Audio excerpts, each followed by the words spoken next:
So the first thing is relative production stagnation. And that happens for various reasons, but one of the reasons is, I mean, in a sense, production from the outset puts a limit on capital accumulation, because production is time consuming. So it has to go through the whole cycle. So you have to produce something, then you have to procure labor and all the problems associated with wages and um, the interpersonal relationship among labor and between labor and the capital and all that. But then production, so it takes time, requires capital, requires money, requires organization. So after production, you have distribution, which requires time. Then there's a consumption, and then you get profit. And part of you reinvest, so the cycle restarts. So this is a long cycle. So even before any other crisis or any other external problems, there is always a limit which production puts on the spirit of capitalism, which is more and more without much delay. I want it now, and I want it all. That's the spirit, in a sense. And there are other historical limits. For example, saturation. Whenever you have the development of capitalist production at the start, there's a lot more capacity for profits. But as the production or production capitalism develop, it saturates the opportunities for investments decrease because the rate of return decreased for various reasons. That's why capitalism, that's why imperialism is inherent to capitalism, because capitalism sort of migrates to the areas where investments are still not saturated, and the rate of return and expectations of profits and are still high, etc. So within the advanced world, once it is developed, the rate of returns for various historical reasons and production, because of the rise in the living standards and the wages, etc., the rate of profits declines.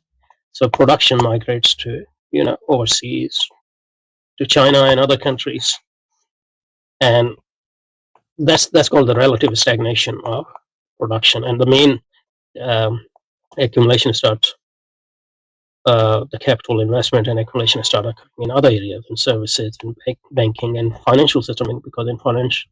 So that's where financialization comes in, because in financialization, the step between production, although it's still there, depends on production, but not as closely as if you're doing production itself. So production, the cycle of production and financialization, you invest in, you give out loans, and you invest in bonds, or you invest in money market and capital market. The returns are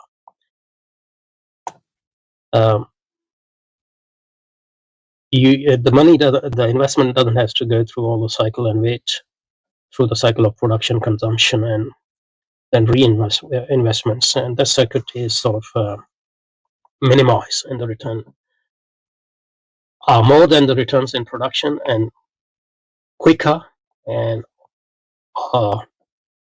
those limits of time and space, etc., are to a certain extent, to a greater extent, overcome. So financialization, the banks become more important, the stock market becomes more important.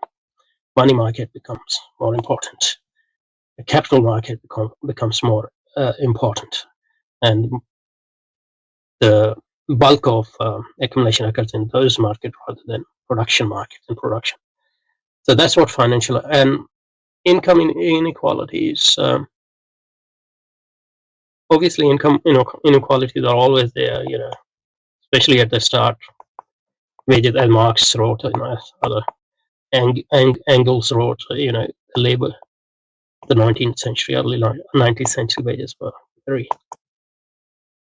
low just to sustain the labor and its reproduction. But as the capitalists developed and moved to colonialism and imperialism, wages were increased in order to strengthen political um, order of capitalism. So even the inequalities exist still, they are reduced between capitalist class and the labor class. But once the capitalist develop and concentrates in the advanced capitalist countries, the rate of returns become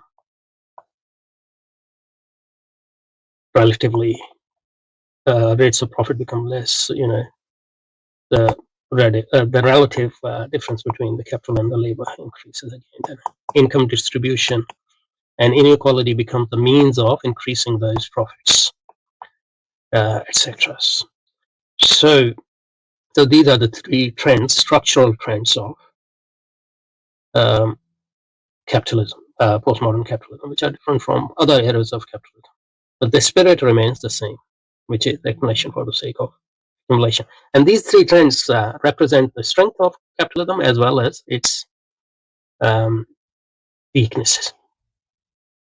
So today's global capitalist economy is dominated by relative production stagnation, financialization, and rapid increase in interpersonal and income and wealth distributional inequalities. Rapid digitalization has led to the macro